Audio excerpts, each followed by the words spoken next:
No gold is not in her. She's a diamond. Welcome to another wonderful edition of the $1 Million Peddlers. I'm Papergoy. And I'm Mr. Magazine. Today we're going to show you some things that we sold. That's always a fun thing. Things you can always be on the lookout for.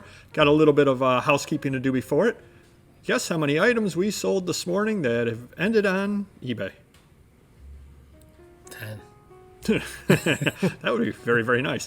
3. Oh, okay. I'm happy with that, though. We sold the Oji again. Oh, nice. Same person?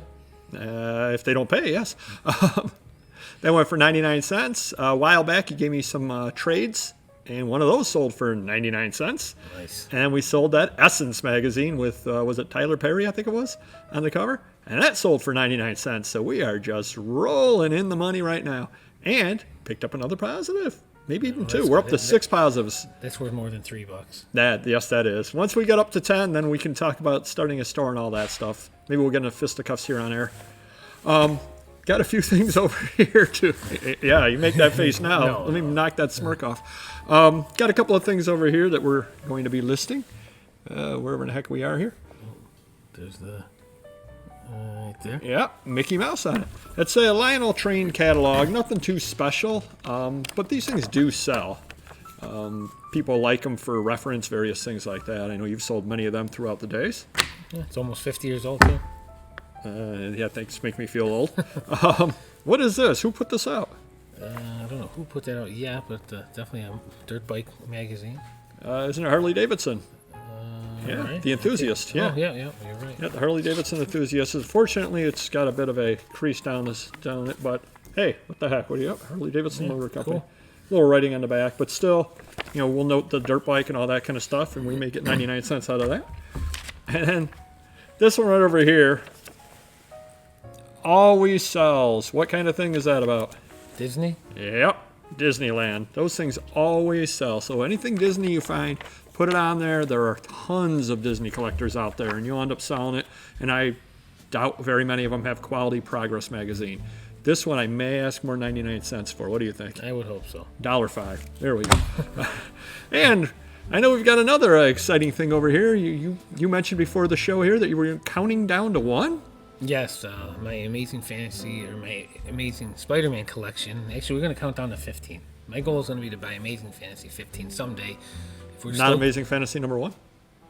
No. Okay. We're still doing this show in 20 years, and I can afford a acceptable Amazing Fantasy 15, then I'll add it to my collection last. But until then, we're at number 17, 5.5 again, CGC. Green Goblin cover. Was it second appearance? Yep, second appearance. So Yep. not bad. I think I paid about $400 for this thing. But my next goal is number 16, so we'll see that in a week or two, hopefully. As money keeps coming in on eBay, I use some of that to buy things for myself. And the nice thing about that as well is it's a CGC graded 5.5. It's not going to go down in condition. Spider-Man's been popular forever, and he's going to be popular forever. So it's a store of value as well. I don't know what the value of that would have been 10 years ago, but I'm sure it wasn't what you paid for it now. I'm sure it's gone up in value. If we can go back in time and get that DeLorean. But so now we're going to go show you some exciting things that we sell. All right, now to our favorite part of the show where we show you some things that sell and some things to look out for. Well, why don't you start it off here, Mr. Magazine? All right. I got a little jealous of Papergoy last week regarding his coloring book, so I had to, one up him by $1 or something like that. We got United Van Lines Activity and Coloring Book. Vintage, I think it was 1970s, but yeah, it's definitely sold for vintage. $20. Can't argue with that. Cannot argue with that. It's pretty cool too. Wonder how it was sold. I wonder if it was a giveaway if you went and used their services. It had to be. Yeah. Because it was just on the counter. he was going to the counter and go, I want United Van Lines. Yeah, I don't think there was a selling price on there. All right, this one's. Have you ever sold paper before? I have. How about blank paper? Stationery? Okay. I have. Well, this is blank paper, but it's from the TV show The Office, Dunder Mifflin. Oh.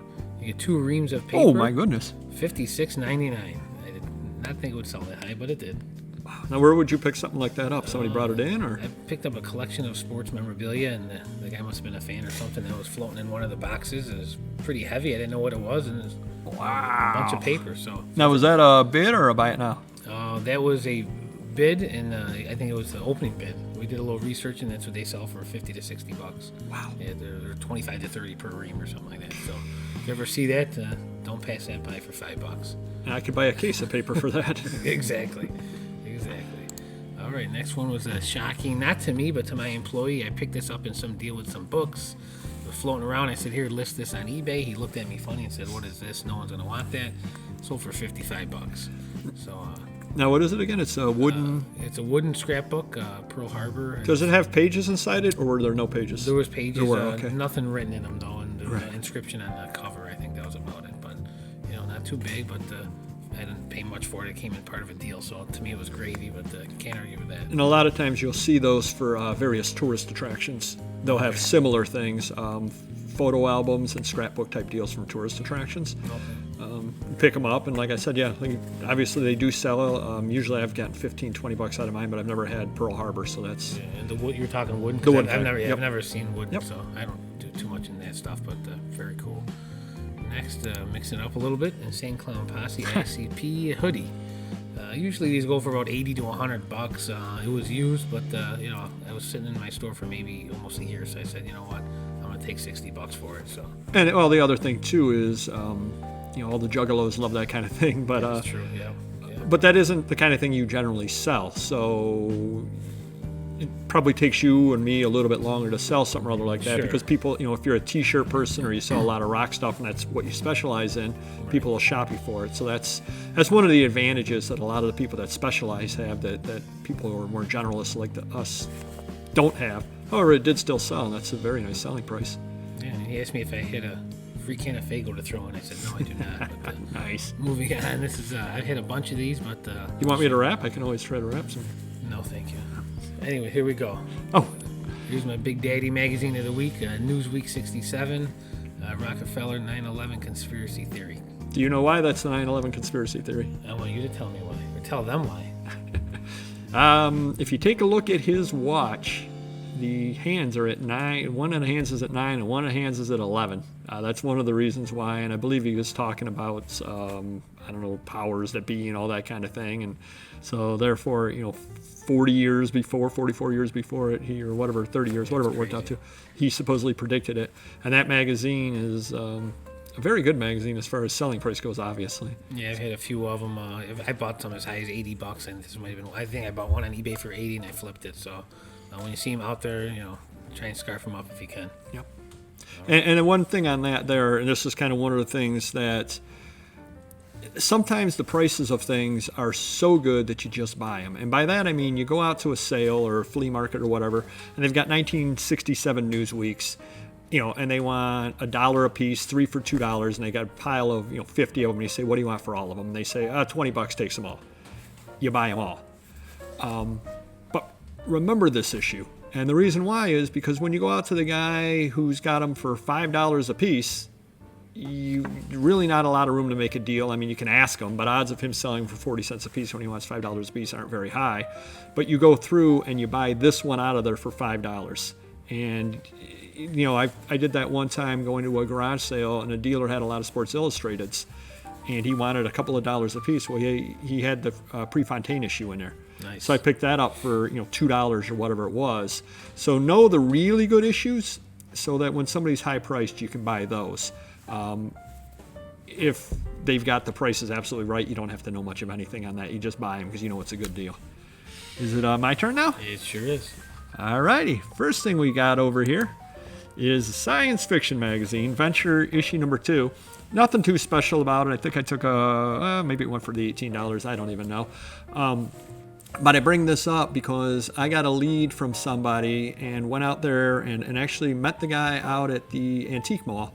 And he sold me, 1,200 science fiction magazines. Worked out to be 35 cents a piece, I think it was. I ended up paying on them. And what I did is I've picked out a few early issues, picked out a few good issues, and sold those. And otherwise, what I've been doing is I've been lotting the magazines by a year. And it's actually surprisingly, they do sell. 1958 analog is nothing special, but it'll actually sell for $3 a piece or something rather like that in a lot. So at the price I'm into it, it works out really well to sell them that way, and it's the kind of thing you can find regularly. So just to let you know on that. Next thing we have over here, it's a little tough to source right now. We were talking before the show. What did you spend this week on new purchases for resale? Oh, $30. $30. What do you spend on a typical week?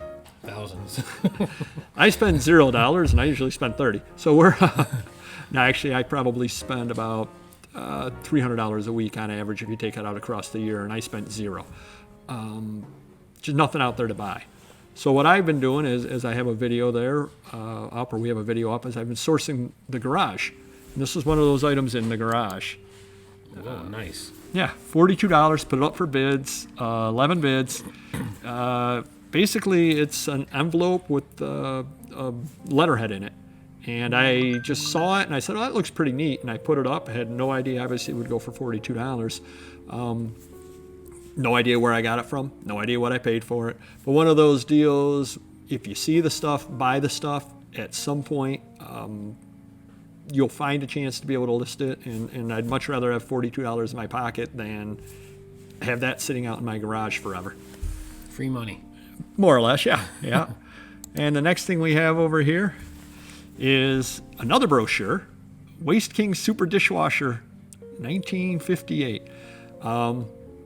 It literally is that size. It's literally a brochure about a dishwasher.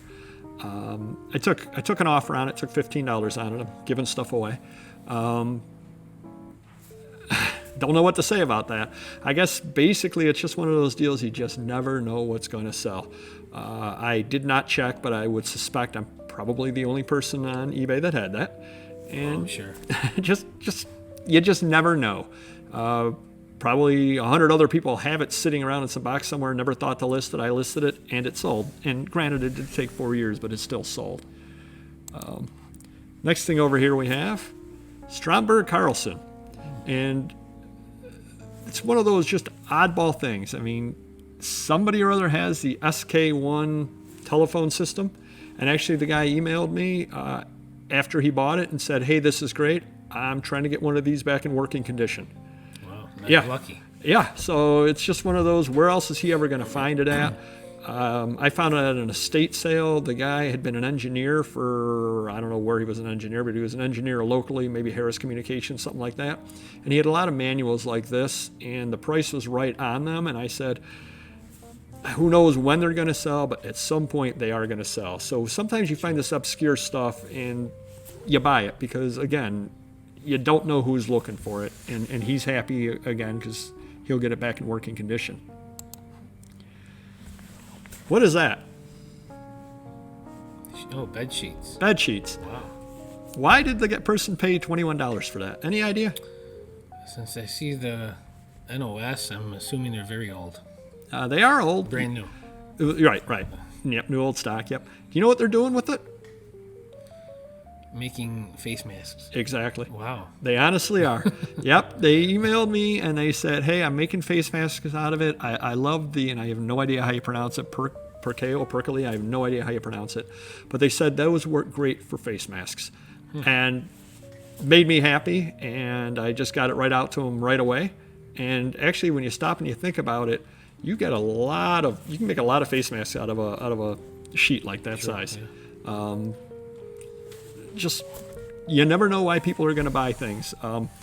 This is where I'm a little bit crazy about things, though. I felt a little bit sad making the sale. Do you have any idea at all why? You felt you were taking advantage of the... No, not at all. Not at all. I felt bad because, and I don't know what year that is, but that stayed unopened for 40 or 50 years, and now it's going to be opened. And from the collector aspect, I sat there and I looked at it and I said, wow. But on the other hand, they bought it, they own it, they can do anything they want with it, and if they find that works really well, good, very, very good, but nothing I would have ever thought about. What was the thread count? What do we have here? An empty box. An empty box. Wow. Yep. And this was a great one. I was at an estate sale. The person ended up making me an offer, and I don't remember what they offered on it, $40, something or other like that. But I was at an estate sale, and it was a 2-day sale, and I went the first day and saw this, and I go, ooh, kind of neat, and I opened it up, and unfortunately, the accessory was not inside of it. but there were other papers inside of it. So I went the second day and it was still sitting there, and I said, you know something, I'm going to get it. Why not? Maybe somebody or other will want the box, and I haven't really gone through the paperwork inside. And as I recall, there was nothing particularly good, but I didn't know until I got home.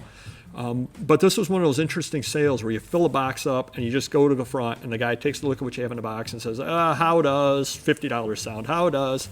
And actually, I did make him laugh. I think we have a video up about this sale, as a matter of fact. When I went up there, I handed the box over to him, and I said, so what do you pay me to haul this stuff away? So cannot argue with that, though. It's a nice little item there to sell. So a lot of times empty boxes are crazy priced. Any things you can think of that go pretty high priced on empty boxes? I did have a Star Wars Master Replicas lightsaber box. I ended up selling the lightsaber. I couldn't find the box. Then years later, I found the box, and I think it went for almost $200. Just for the box? Yeah. Empty box. And then I guess where I was thinking was sports card boxes, things like that. Sure. The empty boxes on those, if you get back into the 50s and 60s. And I may be wrong here, and this may be the worst video we've ever done as far as this goes, but didn't you at one point have like maybe a Lionel box or something back in the day that went for pretty good money? Like an empty train box Yeah. or something? Yeah, it could be. I don't know. How do I remember your business better than you? Got me. And then the last thing over here is a National Geographic magazine. No big deal on that. But I sent you the email on this. Do you remember why I would bring this up? I can't remember. No map. The gentleman asked me if I could hold the item. Oh, that was the one? Okay. Yep. How long? 3 months. You beat my guy. I said to him, as long as you pay, I will hold it for a year. I don't really care. And basically, I told him 89 days because I believe it's still in the system, able to ship for 90 days. So Did you ship the label now, or you can ship the label in 90 days? Or within? I will buy the label in 89 Oh, days. gotcha, Yep. okay. Yep. Yeah, because otherwise it would expire and all that kind of thing. Gotcha. But it's just one of those things that customer service, and I'd like to make the sale. It's been sitting there for 6 years. If the guy wants me to hold it for 90 days, I'll hold it for 90 days. You know, as long as he pays, I'm fine with that. The other thing that I did tell him was, hey, if you shop, you've got 90 days to shop. I'll ship it all together. Maybe you'll find some other stuff. Just in an attempt to try to get more business. So hopefully at some point he comes back and shops, and I can send him out a lot of stuff versus just one. But just want to let you know, for customer service, do what you have to do. I'd rather make the sale than have that magazine sitting there. So, hopefully you enjoyed the various things here that we showed you. Some of the stuff you may be able to find. Maybe it gave you some ideas. Some of the stuff, it might only be one of a kind, but hey, you never know. And just keep looking and keep selling.